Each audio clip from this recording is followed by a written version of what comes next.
Welcome to the IJ Interview, Infrastructure Journal's video podcast series with innovators and leaders in the world of funding and financing global infrastructure. Today I am joined by James Wardlaw, a partner at Campbell Lutyens, which is an independent private equity advisory firm. Campbell Lutyens is involved in raising private equity and infrastructure funds from institutional investors and in advising on the secondary sale or restructuring of portfolios of direct or fund investments. James, welcome to the podcast. Thank you, John. First question. What's the appeal of infrastructure to your clients, and how do you see the market developing long term? It's very interesting. I've yet to come across a single institutional investor who is reducing their commitment to infrastructure as an asset class. It's either, staying constant or it's increasing. And the reasons why that is, I think I would attribute to the increasing desire for long-term, relatively stable streams of income, ideally with some kind of inflation linkage, and less volatility attaching to those streams of revenue than perhaps the case in other sectors. And so, I just don't see those characteristics, the desire for those characteristics, changing, and the appeal to pension funds and insurance companies, sovereign wealth funds I just don't see that changing. I can only see it increasing as they move towards more of a liability matching type of approach to their investment propositions, rather than the search for capital gains. So but what we do need, I think, in order for the market to mature, is sources of objective data. People need to have benchmarks against which to measure performance and in which they can assess who is doing well, what assets are performing, and so on. You have that in private equity, you have that in real estate, and yet we don't seem to have it in infrastructure in a way that is demonstrably identifiable. Who are the top quartile performers? Who are the top decile performers? That's data. That's information that people should have a right to get access to. We're trying through an exercise with EdHec in conjunction with Meridian to fund a research chair looking into this area, and we hope that that's going to produce some interesting results that will encourage that sort of the generation of objective benchmarks for performance, because only that way I think we can really get a long-term, sustainable, institutionally led market. A common theme in the market right now is that there aren't enough projects, too much capital chasing too few opportunities. Is there a danger of an infrastructure bubble, and particularly in the secondary market? I think there are a few factors at work here. I think that quantitative easing, as we all know, has kept interest rates artificially low, and therefore I think infrastructure has been caught up in the search for yield alongside a number of other asset classes. But clearly brownfield infrastructure in particular of a more stable nature has been is producing attractive returns, particularly relative to long bonds. Another factor at work here is the fact that Southern Europe is perceived to be, to some extent, off limits for new investment, at least for the time being, and therefore the amount of capital that's coming out of the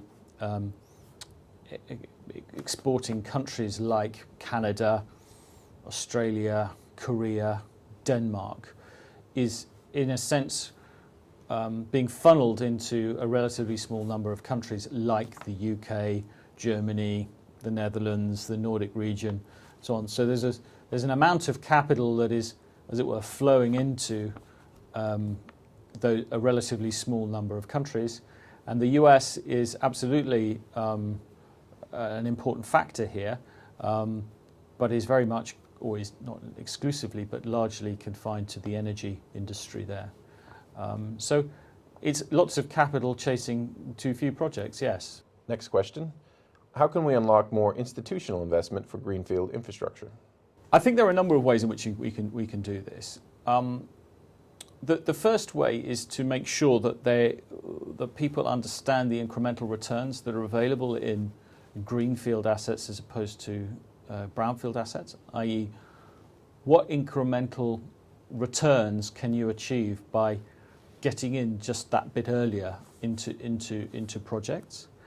I think also we can do a better job in explaining how construction risk is managed.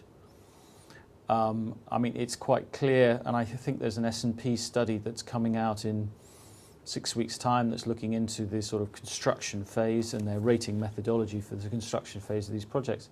And I think it's going to, it's going to illustrate the fact that the counterparty risk or patronage risk is a far greater risk of default than construction risk in terms of overruns in time and in monetary terms. And I think there is an amount of data and amount of practice that the equity providers and the equity investors and the contractors can do to illustrate how those construction risks can be well managed. I think the third area that we can do to unlock more investment in greenfield is in recycling and encouraging recycling of assets by local authorities, by central governments, by utilities and so on. This idea that once an asset is mature, operational, it can be sold to institutional investors with a long-term management contract, quite probably associated with it, and then those proceeds recycled into greenfield projects. And I don't think we've got that recycling process well trodden, in the mindset of many people for whom it could be relevant. But I do think that it is important to recognise that you can't take the politics out of infrastructure. It is an absolutely integral part of the process. The challenge comes when the development cycle of a project is essentially longer than the electoral cycle, and therefore you have to build bipartisan support for these kind of projects. We're seeing in the UK with HS2 what happens when this starts to fall apart. But I think most starkly you see it in the US, where the electoral cycle is obviously even shorter, and therefore the genesis of a number of transport projects in particular is very difficult indeed. By contrast, in the energy sector, which is very largely in the private sector, the pace of innovation and the way in which the market has adapted to the shale gale has been quite astonishing. So there are reasons to be hopeful about the essential adaptability of the private sector when it comes to greenfield. But we've got to remember that this is, for many people, a relatively new asset class. You've been involved in infrastructure for quite a long time. In your previous roles, you were very focused on the United Kingdom, first at HM Treasury and then at Goldman Sachs. What is your assessment of the UK market, and how do your clients feel about the government's guarantee scheme? So my feeling is that a central role of financial markets should be to intermediate between the suppliers of capital and the needs for capital.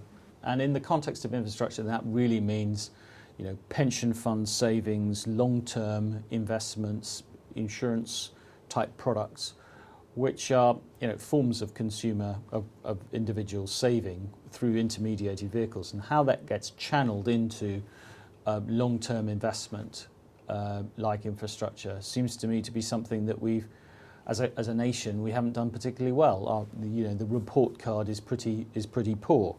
We've got a very fragmented pension fund system in the UK, with a lot of relatively small corporate pension plans, and the local government pension schemes are also relatively small compared to their counterparts in, Denmark or the Netherlands or wherever. And so, if you've got an infrastructure allocation of, say, between 2 and 5%, it is very, very difficult for you to get meaningful diversification in relatively small sizes. So I think that partly explains why we haven't done a particularly good job in the UK in funneling pension fund long-term savings into infrastructure. I think there's another factor at play, and that is that there simply aren't any real forums for proper engagement between the end investors, if you like, and Whitehall. There are lots of bases on which banks and other intermediaries can access and do engage with Whitehall, but the end investors, I'm not so sure that there is genuine engagement. I think we also have a situation where DEC and the Treasury are quite clearly at odds over the future of the energy strategy in the UK, and that's really not conducive to long-term planning and the encouragement of investment. Now, that hasn't always been the case, and it won't be always the case in going forward, but I think it partly explains why there's been a hiatus for the last couple of years. So my assessment of the UK is that there is we have a very stable history of regulation in this country, that a lot of the elements of that regulatory system are highly attractive, but perhaps not very well understood. And I think there's scope for shock, if you like, with some of the regulatory discussions or regulatory decisions that are going to come out in the next few months and years, because people don't understand necessarily, and the regulators haven't done a great job in explaining how the principles and the basis on which they are making those decisions. But we shall see. Infrastructure UK's pension infrastructure platform has been slow to develop, which is understandable when trying to innovate new funding models. What is impeding its progress, in your view, and how can investor concerns be overcome? I think one has to go back to the genesis of the PIP, and that was HS1, and the irritation of some of the UK pension funds, or the larger ones, who participated in that process, and basically weren't successful in winning that auction process, even though they bid slightly more than their Canadian brethren. And essentially, what they were looking for was for the government to sell them, the next HS1 and other assets like it, on the basis that they didn't need to look further than the UK pension fund community for that funding. Now, that belies the fact that actually the government doesn't have any other assets like HS1, and I think there was a perception, if you like, that there were more brownfield assets of that kind that would potentially follow down the pipe. Their need and their desire was obviously for brownfield rather than greenfield, and so I think the initial basis on which the PIP was started out was on the basis of a little bit of misunderstanding there, and I think that explains in part why it has taken quite a long time for it to get going and get off the ground.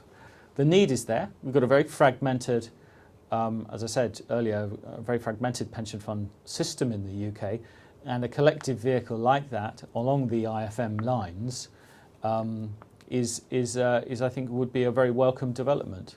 The problem is that in effect there's been a bit of a hiatus in terms of UK pension funds investing in infrastructure, because they've been waiting to see, whether the PIP would get off the ground over the last sort of 18 months, 2 years. And that is unfortunate. I'm a ratepayer. You're a ratepayer here in the UK. There is a potential funding issue in this country as consumers are really being tested on what they're willing to pay for infrastructure, everything from rail fares to water bills. How do you think this is going to play out, and what advice do you have for the regulator?